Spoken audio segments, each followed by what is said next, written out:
Projetado e utilizado pela Luftwaffe durante a Segunda Guerra Mundial, o Messerschmitt Me-163 Comet é conhecido por ser o único caça impulsionado por foguetes que entrou em combate e o primeiro avião a ultrapassar os 1000 km/h. Seu desenvolvimento foi em parte pela desesperada busca alemã para contrabalançar a crescente superioridade aérea aliada. Provou ser um caça ineficaz devido à curta duração do seu combustível. Apenas 300 unidades foram fabricadas e foram responsáveis pela derrubada de apenas 16 aviões aliados. E é a história que vamos ver em um novo vídeo da Aeropedia do Mundo da Aviação.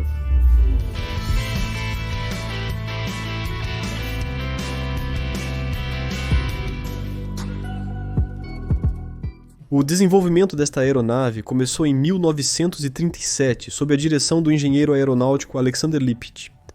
O objetivo era criar um interceptor capaz de alcançar altitudes e velocidades às quais os aviões convencionais não podiam chegar. O resultado foi um design radicalmente inovador, com uma estrutura aerodinâmica sem cauda e uma unidade de propulsão baseada em um motor de foguete da empresa Walter. O motor utilizava uma mistura de combustíveis altamente voláteis, peróxido de hidrogênio concentrado e uma solução de permanganato de cálcio em água, o que proporcionava um impulso tremendo, mas à custa de um perigo significativo para o piloto. Era realmente perigoso e custou a vida de muitos bons pilotos. Um deles, por exemplo, foi Hasso von Pohl, do qual só foi encontrado o traje antiácido após ter um acidente em seu Mi-163. A utilização de tais propelentes levou à decisão de construir uma fuselagem em metal, e como o construtor Deutsche Forschungsanstalt für Segelflug, ou o Instituto de Pesquisa de Planadores, onde trabalhava o Dr. Alexander Lippitt, não contava com os meios para isso. A elaboração da fuselagem foi subcontratada inicialmente para Heinkel, mas depois que não o apoiaram no projeto, ele foi para Messerschmitt, no final de 1939. A empresa Walter havia desenvolvido naquele momento seu foguete 2003B de 750 kg de empuxo para assistência de decolagens de aviões pesados, e já estava trabalhando em uma unidade ainda mais potente. Lippitt recebeu instruções para projetar um interceptor de rápida ascensão que utilizasse este novo motor, e foi-lhe dito para não se preocupar com a pouca autonomia de voo, porque seria um avião de defesa pontual, que só decolaria quando os bombardeiros estivessem praticamente na sua vertical. Foi designado como Mi-163B, já que o A foi reservado para uma série de 6 protótipos. O primeiro Mi-163B voou apenas como um planador rebocado por um Messerschmitt Bf-110. O piloto de testes, Dietmar, ficou encantado com o voo desta nave, e até chegou a dizer que era um planador tão bom que resistia até mesmo a aterrissar, pousando quase sempre fora da pista.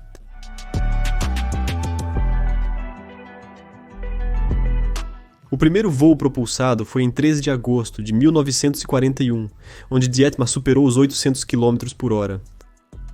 Em teoria, o avião de Lippitt deveria decolar sem dificuldade graças a um trem de pouso com rodas lançáveis e pousar por meio de um patim ventral extensível.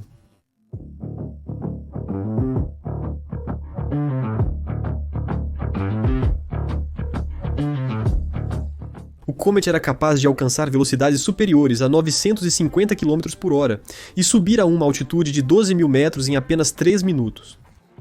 No entanto, essas capacidades também vieram com sérias limitações. O tempo de voo operacional era extremamente curto, e uma vez que o combustível se esgotava, o avião se tornava um planador, obrigando-o a aterrar, quer quisesse, quer não.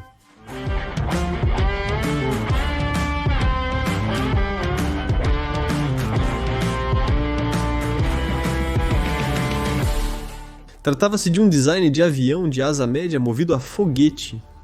Tinha um peso máximo na decolagem de 4.110 kg e uma autonomia de 7 minutos e 30 segundos.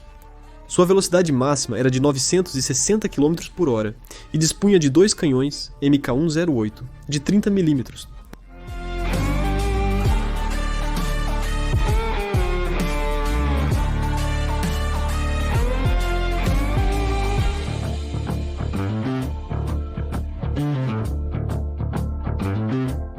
A maioria dos primeiros Comet armados recebeu 2 canhões automáticos de alta velocidade, Mauser MG-1, 551 de 20 mm. Mas a dotação padrão de produção consistiu de 2 canhões automáticos, MK-100, e 8 de 30 mm. Os aviões de série montavam o novo motor Walter tipo 509 que podia ser regulado de 100 a 1.500 kg de empuxo ao nível do mar, e apesar de medir 2,13 metros de comprimento, pesava apenas 100 kg. Em teoria, esta aeronave deveria decolar sem dificuldade graças a um trem de rodas reutilizáveis e pousar por meio de um patim ventral extensível, mas isso não era nada fácil. Tinha uma marcada ineficiência do leme de direção a baixa velocidade, que mesmo com pouco vento lateral poderia descontrolar completamente o avião. Os pousos não eram nada suaves. Como não tinha amortecimento em seu esqui ventral, chegava a lesionar a coluna vertebral do piloto, ou se um desses impactos afetasse o sistema de propulsores, poderia causar uma explosão fatal com o pouco combustível que havia sobrado. Aqui Sérgio Hidalgo vai nos mostrar o Comet no Museu Nacional da Força Aérea dos Estados Unidos, em Dayton, Ohio. Um museu que sonho em conhecer há muitos anos, principalmente para fazer os vídeos da Aeropedia, que gosto de fazer com o avião ao lado. Sérgio teve a oportunidade de conhecê-lo. Convido vocês a visitarem o canal principal e secundário de Sérgio Hidalgo. Nesta ocasião, Sérgio está ao lado do avião para mostrar seu tamanho e explicar alguns detalhes que serão vistos no vídeo. Um Messerschmitt Mi-163? Este avião era utilizado pelos alemães como interceptador. Na verdade, esse é basicamente um planador que usa um motor de foguete para subir super rápido, e então, quando o combustível acabava, nesse curto período que tinha o combustível ligado, tinha que interceptar os inimigos e depois tinha que simplesmente planar para pousar, porque não tinha mais combustível. Uma das coisas mais interessantes é que ele não tem estabilizador horizontal, e depois os americanos o pegaram. Além disso, foram fabricadas muitas unidades deste, então os americanos conseguiram alguns deles e, posteriormente, nos anos após a guerra, puderam estudar todo o tema do voo sem estabilizador horizontal, o que é conhecido como asa voadora, as fadas voadoras. Exatamente como diz Sérgio, esses são aviões sem cauda projetados por Alexander Lippisch, e foram os precursores de muitos aviões sem cauda americanos, como foram os Northrop X-4, Bantam, ou o Convair XF-9 e 2, e depois as asas voadoras, embora Northrop já tivesse trabalhado em asas voadoras anteriormente. Mando um cumprimento para Sérgio Hidalgo. Lembrem-se que podem ir ver o canal dele com o mesmo nome ou atrás de Sérgio Hidalgo, que tem uma série de vídeos onde percorre este museu aeronáutico. Como era muito perigoso de operar, a Luftwaffe chegou a tomar medidas extremas de segurança no uso do Comet. Os pilotos e a equipe de terra usavam trajes especiais para lidar com esta aeronave. No início de 1943, formou-se o primeiro esquadrão especial de avaliação do ME, 163B. Em dezembro de 1943, os aliados obtiveram as primeiras evidências da existência do cometa por meio de fotografias tiradas em sua primeira base.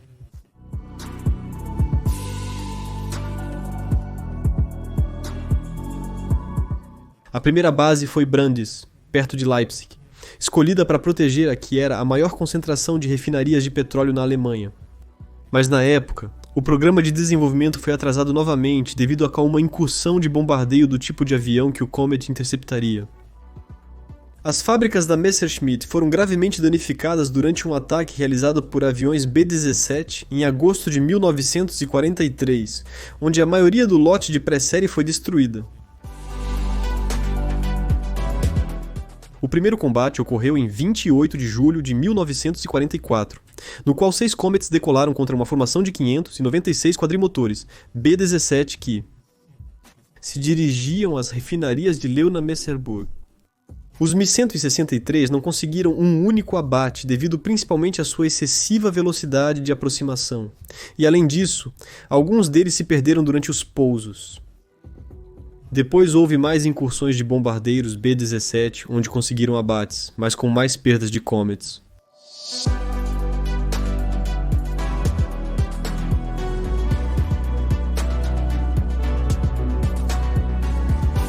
Seu armamento era muito potente.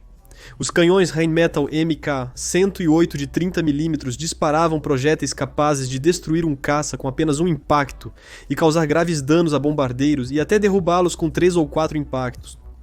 Mas a cadência desses canhões era muito baixa e a munição escassa, mal tinham 60 projéteis.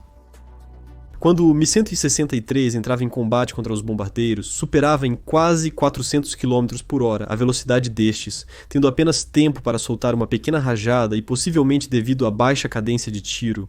O objetivo ficava entre 2 projéteis lançados, e não podendo fazer mais do que algumas poucas passadas, dado a curta autonomia de apenas 5 ou 6 minutos. Então, uma vez que o combustível acabava, ele se transformava em um planador, e em um alvo muito fácil para os numerosos caças que escoltavam os ataques de bombardeiros.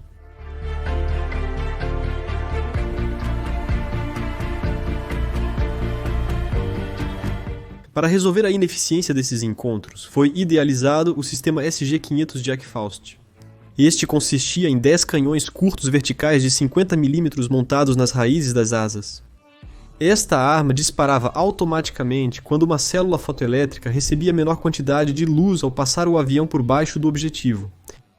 Este sistema foi testado em 10 de abril de 1945 e funcionou bastante bem, mas já era tarde demais até mesmo para as ideias engenhosas. A guerra terminou antes que este extraordinário avião pudesse afetar o curso da guerra. Embora alguns especialistas acreditem que, se tivesse sido colocado em serviço anos antes, poderia ter mudado drasticamente o resultado das batalhas aéreas nos céus alemães.